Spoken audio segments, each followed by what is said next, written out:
ආයුෂ බොහෝ වේවා. මොන හරි කියන්න තියනවාද?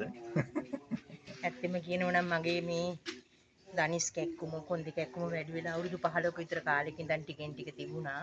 ඊට පස්සේ හොඳටම වැඩි වෙලා ඇවිද ගන්න බැරි අවස්ථාවක මං දුකෙන් හොය හොය ඉන්නකොට ආඬ මට YouTube එකෙන් හම්බ වුණා මේ ડોක්ටර් ගැන. ඇත්තටම හරිම පුදුමයි කියන්නේ. ඉතින් මම දැන් මේ 4 වෙනි දවසේ අවසාන දවසේ ආවේ.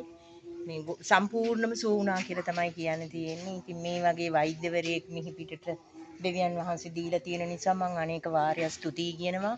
ඔහු මේ කරන්නා වූ මුදලටම කැපවුණු දෙයක් නෙමෙයි මේක. මේක මෙහෙවරක්. ඔහු අවංක හදවතෙන් මේ වෛද්‍යවරයා මනුෂ්‍යයන්ට ප්‍රතිකාර කරනවා. එතනින් ඒ ඉක්මන් සුවය ලැබෙනවා. ඒක හිතා ගන්න බැරි හාස්කමක්. ඉතින් මේ කරන්නා වූ මහත් ක්‍රියා නිසා දෙවියන් වහන්සේට ස්තුති කරන අතර ස්වාමීනි මේ වෛද්‍යවරයාට තව තවත් ඒ ශක්තිය බලය දෙන්න මගේ දෙවියන් වහන්සේ. යේසුස් වහන්සේගේ අති උතුම් නාමයෙන් ආමේන්. ස්තුතිය වේවා ප්‍රශංසා වේවා මේ.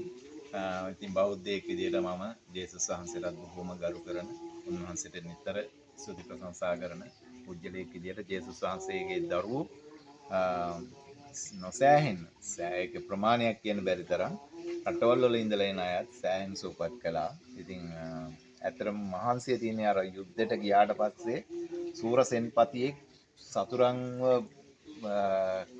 මම ඒ දේ කියන්න හොඳ නෑ සතුරන්ව අභිබවා ජයග්‍රහණය දජය ගන්නවා වගේ ඇත්තටම මම විතරක් නෙමෙයි හොඳ වෛද්‍යවරයෙකුගේ කාර්යභාරය රෝගය කියන සතුරාව පළවා හරින කම්ම ඒ අභීතව ඒට එරෙහිව සමහරට රෝගියාත් වෙන්න පුළුවන් රෝගයත් එක්කම සතුරෙක් වෙලා ඒ කොහොම වුණත් ඒක ජයග්‍රහණය කරාම ලැබෙන සතුට ඒක දෙවියන් වහන්සේ දන්නවා.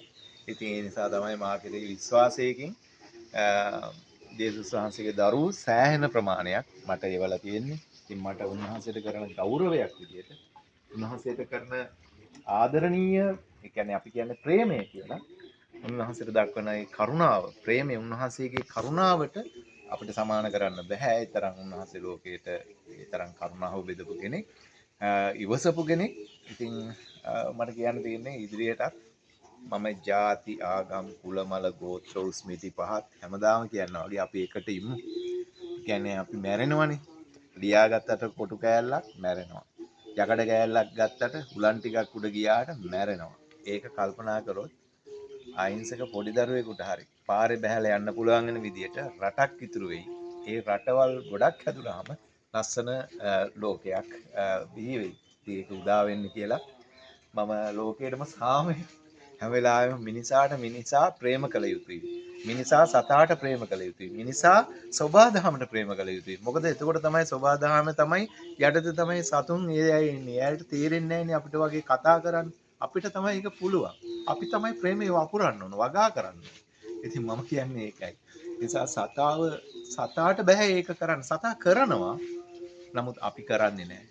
ඉතින් මම කියන්නේ අපි සත්තු වගේ වෙන්නේ නැතුව අපි මිනිස්සෙක් වෙලා දෙවියන් ගාවට කිට්ටුම නෑදෑයෙක් වගේ ඉන්න කෙනෙක් වෙලා වශයෙන් අපි ගාව යුතුයකමක් තියෙනවා මේ මිනිසා ඇතුළු මේ සබාදහම සතා සිව්පාවක් ගහකොළ ඇලදොල ගංගා මහා සමුද්‍ර මේ අපේ සූර්ය දිව්‍ය රාජෝත්තමයන් වහන්සේ ඇතුළු මුළු සබාදහමටම ප්‍රේම කරන්න ගරු කරන්න ආයුෂ බොහෝ වේවා ඔබ හැම දිනාටම නිදුක් නිරෝගී චිර ජීවනයෙන් යුතු වාසනාවන්ත මුළු ජීවිත කාලයක්ම උදා වේවා කියලා ප්‍රාර්ථනා කරනවා.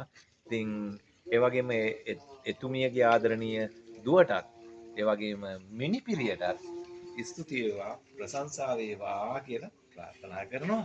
ආයුෂ බොහෝ වේවා.